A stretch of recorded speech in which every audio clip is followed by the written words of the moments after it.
আসসালামু আলাইকুম। সবাই কেমন আছেন? চলে আসলাম নতুন একটা ভিডিও নিয়ে আপনাদের মাঝে। আলহামদুলিল্লাহ আমি ভালো আছি। আশা করি আপনারা সবাই ভালো আছেন। এই যে দেখেন গ্রামের পরিবেশ। আপনাদের কেমন লাগে?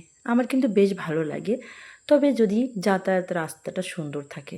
এই যে দেখেন বৃষ্টির এত পরিমাণ বৃষ্টি হয়েছে, বৃষ্টিতে চারদিক পানি জমে আছে। যাই হোক তারপরও আমার বের হতে আমি বাধ্য হলাম। কারণ আমার একটা আত্মীয় অনেক অসুস্থ ছিল। এখন ওখানে দেখতে যেতে হবে। না যেয়েও পারা যাচ্ছে না। যেতেই হবে। তো ঘরে বসে থাকতে আর পারলাম না, চলে আসলাম। যাই হোক রওনা দিয়ে দেখেন গ্রাম্য পরিবেশে আসলে খুব ভালো লাগে।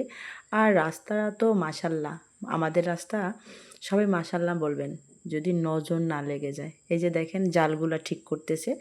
কারণ এরা মাছ ধরে জাল দিয়ে আমাদের নদীতে প্রচুর মাছ পায় কিন্তু। তারপর কি যেন বলে না, সাগরে নিয়ে যায় মাছ ধরার জন্য। সেই জালগুলো এরা আবার ঠিক করে এখানে বসে বসে, নদীর সাইডে বসে ঠিক করে। কারণ প্রচুর বাতাস থাকে, রিল্যাক্সে বসে বসে ঠিক করতে পারে। আর এই যে দেখেন কোথায় চলে আসছি, ভুল করে চলে আসছি না, না এটা আমাদেরই রাস্তা। যাই হোক একটা পার হয়ে সামনে আরও একটা বিপদ। আমার ডাইনে পানি, বামে পানি, আবার সামনেও পানি, সব দিকে পানি আর পানি। যাই হোক আল্লাহর রহমত, মাশাল্লাহ। তারপর চলে আসলাম কিন্তু সেই বিখ্যাত আমাদের জিয়ানগর বাজার। কিন্তু আমি এমন টাইমে আসছি, দেখবেন সব দোকানগুলো বন্ধ, দুই একটা দোকান খোলা আছে। কিন্তু আমার করার কিছুই নাই।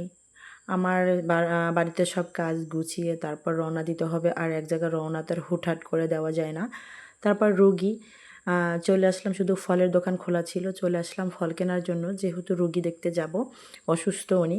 তো জিজ্ঞেস করলাম কি খেতে পারে বা কি খাবে, কি মন চাইতেছে। তো সেই অনুযায়ী আমি কিছু ফল কিনে নিছি এখান থেকে। ফল কিনে নিয়ে আল্লাহর নাম নিয়ে রওনা দিব। কিন্তু রওনা যখন দিয়েছি তখন জিয়ানগর বাজার থেকে দেখছি হালকা হালকা মেঘ। যত সামনে আগাইতেছি তত মনে হচ্ছে যেন মেঘের পরিমাণ আরও বাড়তেছে। কিন্তু মেঘ আছে ঠিক আছে, কিন্তু মেঘলা আকাশ দেখতে কিন্তু বেশ ভালো লাগে। আপনাদের কেমন লাগে অবশ্যই জানাবেন। আর কে কোথা থেকে আমার ভিডিওটা দেখতেছেন অবশ্যই আমাকে জানাবেন। যাই হোক আমি আর আমার ছেলে দুজনে মিলেই সব জায়গায় যাই এবং সব কাজই দুজনে মিলে করি।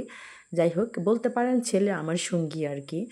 তো দুজনে রওনা দিলাম। এখন দেখি মেঘের পরিমাণ এত বাড়তেছে, মানে বৃষ্টি কিন্তু হালকা হালকা শুরু হয়ে গেছে। যাই হোক আমি জোরে টানতেছি, এর কারণ হলো আমি ভিজতেছি সমস্যা নাই, কিন্তু ছেলেকে তো ভিজানো যাবে না। তো এই জোরে টানতেছি, তারপরও আমার পিছনে আছে ও, এত পরিমাণ বৃষ্টি লাগবে না আমি জানি, তারপরও একটু টেনশন হচ্ছে, মা তো।